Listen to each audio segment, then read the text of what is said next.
সাজিয়ে দেন আর আমার অভাব হয়ে খাওয়া। দর্শক আপনারা আমার বেটার মতো আমাকে কিছু যদি দান করেন এটা আপনারা দোয়া করবেন। আসলে উনি তো গুছাইয়া বলতে পারে না, আমরা আরেকজনেরটা যদি আমরা বলি হয়তো বা মনে করবো যে আমরা শিখিয়ে দিচ্ছি। উনি সুন্দর করে বলতে পারে না, ওনার ঘরে থাকার কোনো পরিবেশ নেই, ওনার ঘরে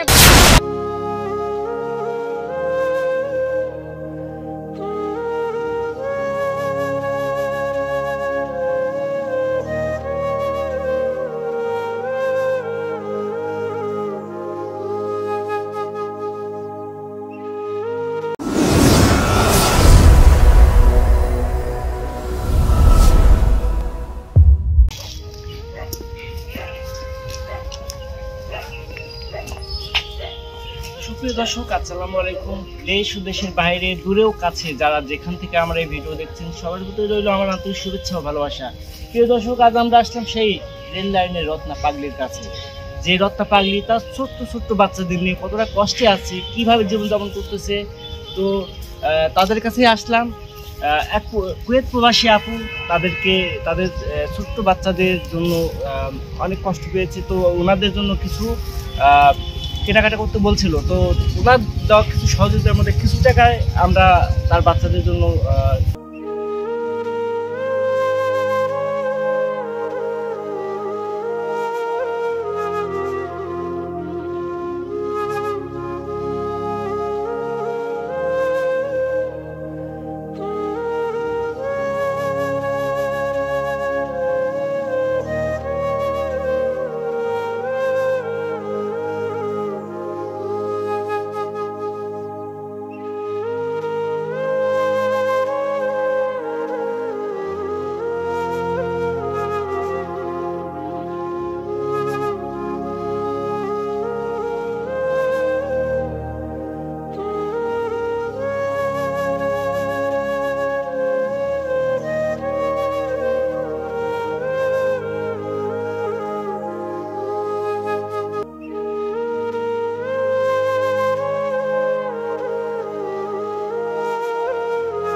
দর্শক দেখেন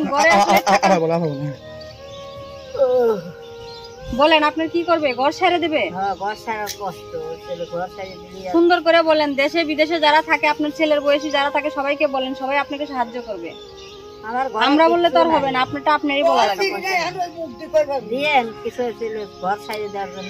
মালা পরে মালা সারা কি কথা বলেন, কথা বলার সময় মালা সারা লাগবে কি জন্য? দিয়েন কিছু ঘরটা সাজিয়ে দেন আর আমার অভাব হয়ে খাওয়া।